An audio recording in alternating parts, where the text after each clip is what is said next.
ഇന്ന് തന്നെ ഡൗൺലോഡ് ചെയ്യൂ. കാണൂ നിങ്ങളുടെ ഫേവറേറ്റ് ഷോസ്. ഇതിലെ എത്തിക്സ് ഒന്നുമില്ല. പരസ്പരം സ്നേഹിക്കുന്ന കുട്ടികളാ രാജുവും മൃദുമോളും. അവരുടെ കല്യാണം നടക്കണം. അതിന് ഇനി എന്ത് ചെയ്യുമേ? നീ ധൈര്യമായിട്ടിരിക്കുക യാമിനി. ഈ കാര്യം നീ എനിക്ക് വിട്ടേക്ക്. കല്യാണക്കത്തില് കല്യാണ ചെറുക്കന്റെ പേര് വേണ്ടേ? എന്നുവെച്ചാ എന്തോന്നളിയത്? ഇത് അളിയന്റെ രമ്യയുടെ കല്യാണക്കുരിയുടെ മോഡലാ. ഞാൻ അറിയാതെ എന്റെ കല്യാണോ ആര് തീരുമാനിച്ചു?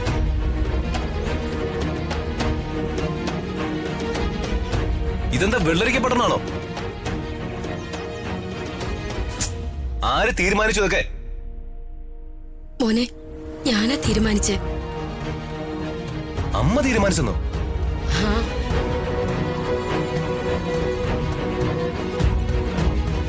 മോനെ, നീ എതിർക്കില്ലാന്ന് കരുതി ഞാൻ രുക്മിണിക്ക് രമ്യയ്ക്കും വാക്കു കൊടുത്തു.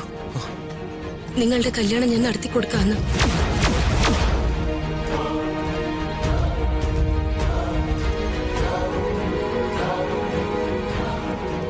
രുക്മിണി ഹരീഷിനെയും ശ്രീലക്ഷ്മി അംഗീകരിക്കാന്ന് പറഞ്ഞപ്പോ ഞാൻ മറ്റൊന്നും ചിന്തിച്ചില്ല മോനെ.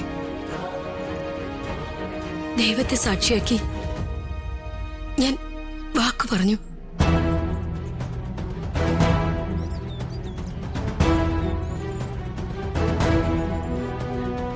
നീ എന്റെ മകനാ. എന്നെ നീ ജീവനെ പോലെ സ്നേഹിക്കുന്നുണ്ടെന്ന് എനിക്കറിയാം. അപ്പോ ഞാനൊരു തീരുമാനം എടുത്താ നീ അത് അനുസരിക്കുന്നുള്ള വിശ്വാസത്തോടെയാ ഞാൻ അവർക്ക് വാക്കു കൊടുത്തത്.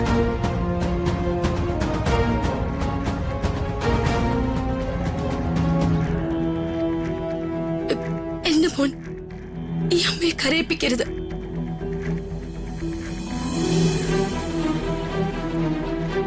ഞാൻ കൊടുത്ത വാക്ക് എനിക്ക് പാലിക്കണം.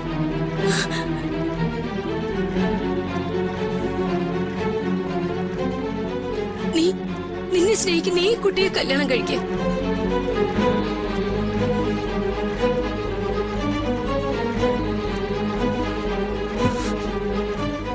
പ്രസവിച്ചതിന്റെ കൂലി ചോദിക്കണം എന്റെ അമ്മ. മോനെ,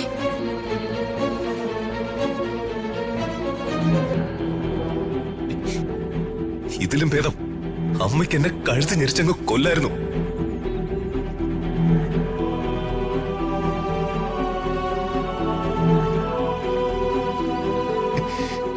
എന്റെ അമ്മ എനിക്കെന്റെ ദേവിയായിരുന്നു. ദേവി.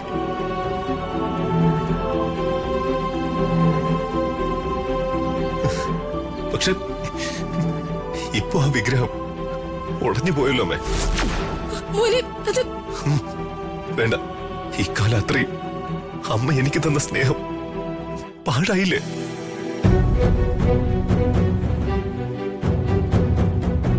എന്റെ ജീവിതം അമ്മയുടെ മകൾക്ക് വേണ്ടി വിറ്റു അല്ലേ?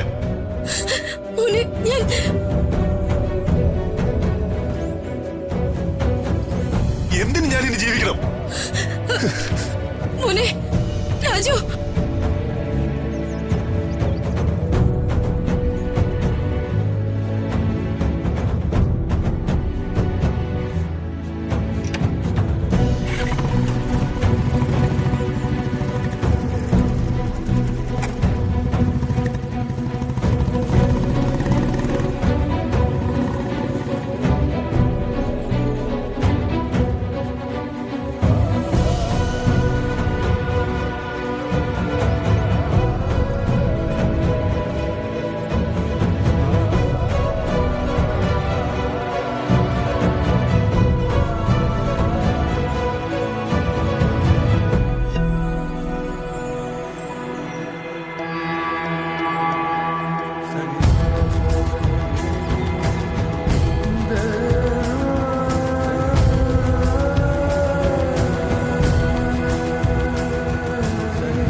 എന്താ യാമിനി?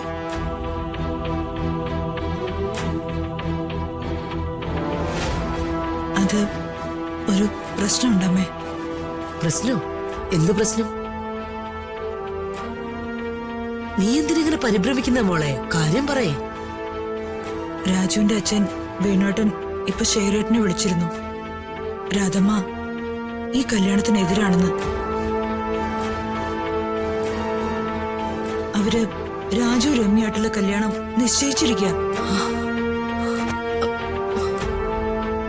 കല്യാണക്കുറി വരെ പ്രിന്റ് ചെയ്തു അറിഞ്ഞത്. ഇതെന്താ ഇങ്ങനെ? എല്ലാം ആ രുക്മിണിയുടെ പ്ലാനിങ്ങാ. അവര് രാധമ്മയെ സ്വാധീനിച്ചു കാണും. രാധമ്മ അവരുടെ ബ്ലാക്ക് മെയിലിൽ വീഴാൻ ഒരു കാരണമുണ്ട്. രാജുവിന്റെ ഇളയ പെങ്ങളെ കല്യാണം കഴിച്ചിരിക്കുന്നത് ഈ രമ്യയുടെ ആങ്ങളെയാ. ഓ, ആ കുട്ടിയും അവരുടെ മകനെയും കൂടി ആ രുക്മിണി അടിച്ചു പുറത്താക്കിയതാ. രമ്യയും രാജുവും തമ്മിലുള്ള കല്യാണം നടന്ന ആ കുട്ടികളെ അംഗീകരിക്കാന്ന് ഇവര് ചിലപ്പോ പറഞ്ഞു കാണും. കാര്യങ്ങൾ കുഴപ്പമായല്ലോ യാമിനി. കുഴപ്പാണമ്മേ.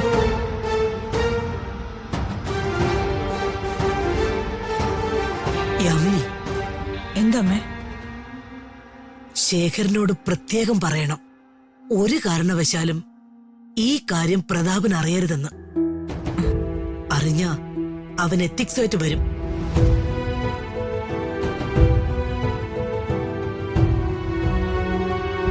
ഇതിലെ എത്തിക്സ് ഒന്നുമില്ല. പരസ്പരം സ്നേഹിക്കുന്ന കുട്ടികളാ രാജുവും മൃദുമോളും. അവരുടെ കല്യാണം നടക്കണം. അതിന് ഇനി എന്ത് ചെയ്യുമേ? നീ ധൈര്യമായിട്ടിരിക്കുക യാമിനി. ഈ കാര്യം നീ എനിക്ക് വിട്ടേക്ക്. അവര് ചതിക്കാൻ നോക്കിയാ നമ്മൾ അതിനപ്പുറം ചിന്തിക്കും. ഇതേ ഞാൻ കൈകാര്യം ചെയ്തോളാം. മനസ്സിലായോ?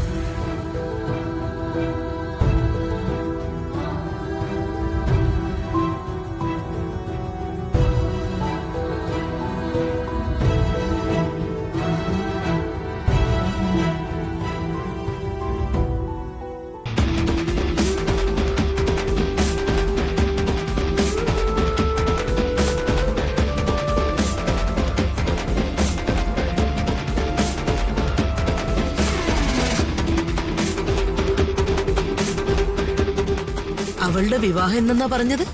ആ, ഈ 10-ാം തീയതി.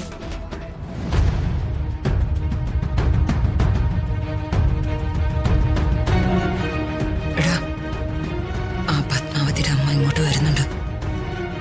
അവരോട് തർക്കത്തിലൊന്നും പറയാൻ നിൽക്കരുത് കേട്ടോ. പറഞ്ഞേക്കാം.